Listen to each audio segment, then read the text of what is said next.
नमस्कार दोस्तों, आपकी माता पिता, गुरुदेव, भगवान और इष्ट देव सभी को मेरा प्रणाम। आज इस वीडियो में हम आपको धर्मराज जी महाराज की पावन कथा सुनाएंगे। किसी गांव में एक बुढ़िया रहती थी। वह बहुत नियम धर्म से व्रत रखा करती थी। एक दिन भगवान के घर से यमदूत उसे लेने आ गए और वह उनके साथ चल पड़ी। चलते चलते एक गहरी नदी आई तो यमदूत बोले कि माई, तुमने गौदान की हुई है या नहीं?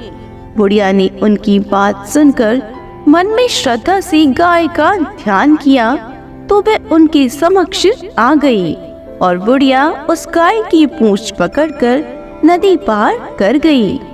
वह यमदूतों के साथ फिर आगे बढ़ी तो काले कुत्ते आ गए। यमदूत फिर बोले, कुत्तों को खाना दिया था? बुढ़िया ने मन में कुत्तों का ध्यान किया तो वे रास्ते से चले गए। अब बुढ़िया फिर से आगे बढ़ने लगी तो रास्ते में कोई ने उसके सिर में चोंच मारनी शुरू कर दी। तो यमदूत बोले कि ब्राह्मण की बेटी के सिर में तेल लगाया था। बुढ़िया ने ब्राह्मण की बेटी का ध्यान किया तो कोई ने चोंच मारनी बंद कर दी। कुछ आगे बढ़ने पर बुढ़िया के पैर में कांटे चुभने लगे तो यमदूत बोले, खड़ाऊ आदि दान की है? बुढ़िया ने उनका ध्यान किया तो खड़ाऊ उसके पैरों में आ गई। बुढ़िया फिर आगे बढ़ी तो चित्रगुप्त जी ने यमराज से कहा, आप किसे लेकर आए हो? यमराज जी बोले कि बुढ़िया ने दान पुण्य तो बहुत किए हैं, लेकिन धर्मराज जी का कुछ नहीं किया, इसलिए आगे द्वार इसके लिए बंद है। सारी बात सुनने के बाद बुढ़िया बोली, आप मुझे सिर्फ 7 दिन के लिए वापस धरती पर भेज दो। मैं धर्मराज जी का व्रत और उद्यापन करके वापस आ जाऊंगी। बुढ़िया माई वापस धरती पर अपने गांव आ गई और गांव वालों ने उसे भूतनी समझकर अपने दरवाजे बंद कर दिए।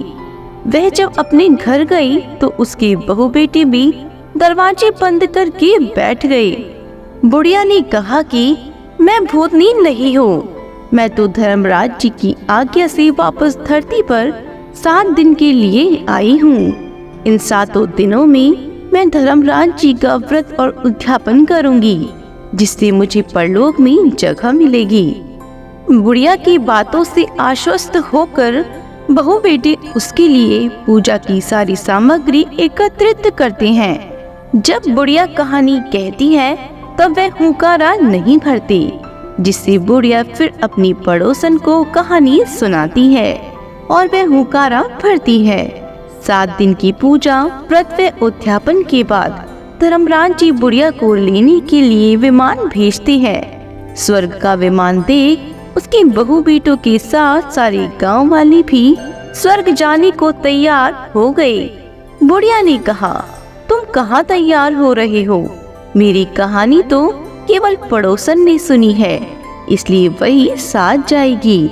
सारे गांव वाले बुढ़िया से धर्मराज जी की कहानी सुनने का आग्रह करते हैं। तब बुढ़िया उन्हें कहानी सुना देती है।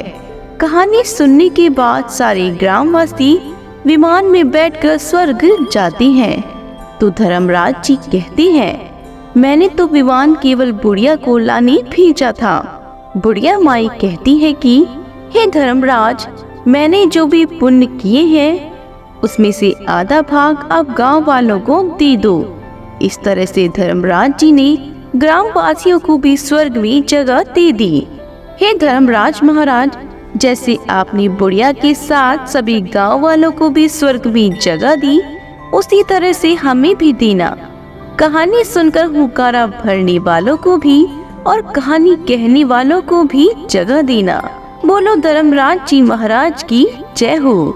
हमारे वीडियो में अंत तक बने रहने के लिए आपका बहुत बहुत धन्यवाद। अगर आपको हमारी कहानी पसंद आई हो तो हमारी वीडियो को लाइक, शेयर एंड सब्सक्राइब जरूर करें।